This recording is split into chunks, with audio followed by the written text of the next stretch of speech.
Mga idol, bago natin pag-usapan ang mga team na na-sweep sa first round, pati yung mga nalaglag na at nakisang panalo lang at victory sa mukhang sisip, pag-usapan muna natin yung mukhang nahaluan ng dugo ni Michael Jordan na walang iba kundi si Ant-Man Anthony Edwards.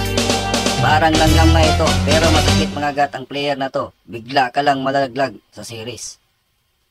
Si Ant-Man ay pinanganak noong August 5, 2001, isang American professional basketball player na nasa Minnesota Timberwolves.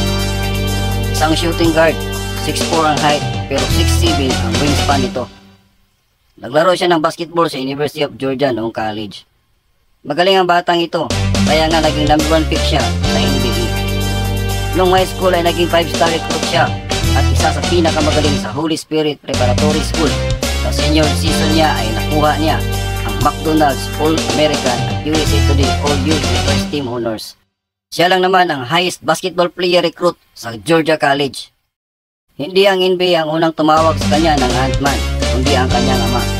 Bata pa kasi si Anthony Edwards ay naglalaro na siya ng football sa Atlanta Vikings at naging best Pop Warner sa edad na 10 years old. Running back, quarterback at cornerback ang kanyang positions. Pero nag-switch siya ng basketball dahil mukhang masayang laruin ito na makita niya naglaro ng basketball ang kanyang kapatid. Naging successful ang career ni Anthony Edwards sa Atlanta Express Under 15 Amateur Athletic Union Team, kaya naging 4-star recruit ng Rivals noong 2016. Nagsimula maglaro ng basketball si Ant-Man sa Trail High School at lumipat siya sa Holy Spirit Preparatory School sa Atlanta at na-reclassified noong 2020 class. Nag-effort siya ng gusto para ma-improve niya ang kanyang academic performance.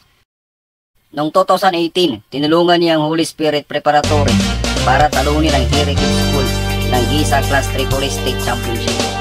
Pagkatapos ng season ay nag-average si Ant-Man ng 29 points, 9 rebounds at 2 assists per game.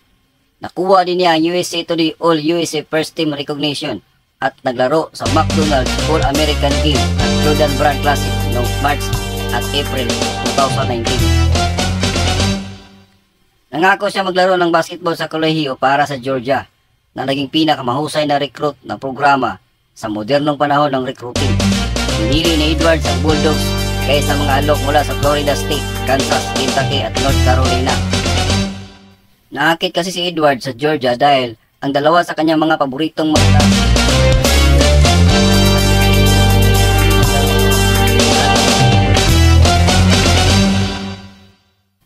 Noong November 5, 2019, ang kanyang unang debut sa Georgia Bulldogs, nagtala ng 24 points, 9 rebounds at 4 na steals sa 91-72 na panalo laban sa Western Carolina. Ito ang pinakamaraming puntos ng isang Georgia freshman debutant mula ng Basketball Hall of Fame inductee Dominic Wilkins noong 1979. Bilang isang freshman, nag-average siya ng 19.1 points, 5.2 rebounds at 2.8 assists bawat laro. Si Edwards ang nangungunang scorer sa kanyang kupunan sa mga freshman sa buong bansa. Nakakamit niya ang second team All-SEC at SEC Freshman of the Year na parangal.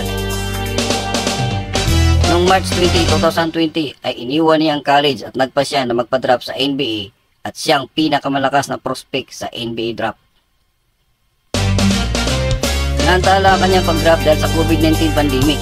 Pero noong November 2020 ay napili siya bilang first overall pick ng Minnesota Timberwolves. At noong December 23, 2020, dispiras na Pasko ay ang kanyang debut at nakuha agad ang panalo kontra Pistons na nakapagtala siya ng 15 points, 4 rebounds at 4 assists sa loob ng 25 minutes. Yung unang career high niya noong March 18, 2021, nakuha siya ng 42 points, 7 rebounds, 3 assists kontra Phoenix Suns. Pangatlo siya sa pinakabatang player na nakapagtala ng 40 plus points sa NBA history. Natapos niya ang unang season sa NBA na second Rookie of the Year. Noong 2021 at 2022 season ay unang playoff appearance ni Ant. Nakapagtala siya ng career high na 49 points at nanalo kontra San Antonio Spurs. Natalo nga lang sila sa Memphis sa Game 6 ng playoff sa kupunan ni Ja Morant. Noong 2022-2023 season, ang unang All-Star appearance niya, natapos nilang season na 8 seed. Natalo nga lang sila ng Denver Nuggets na isa sa pinakamabangis ngayon na team sa NBA. This season ay number 3 sila sa West. At sa first round ay hindi nakapalag ang Big 3 ng Phoenix Suns at ilampaso nila ang Kevin Durant at Booker.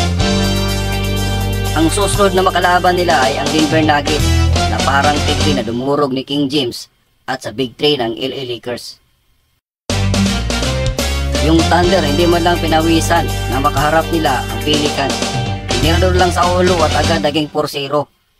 Yung Nuggets pinaisa lang si King James at tulungan sa Pelicans.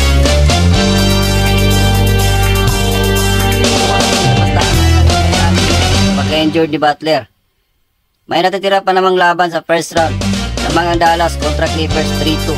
Sa East naman, lamang ang Cavaliers kontra Magic 3-2 din. Kanina lang ay tuluyan ang nalaglag sa series ang Bucks kontra Indiana Pacers at nalaglag din ang Philadelphia sa kamay ng New York Knicks.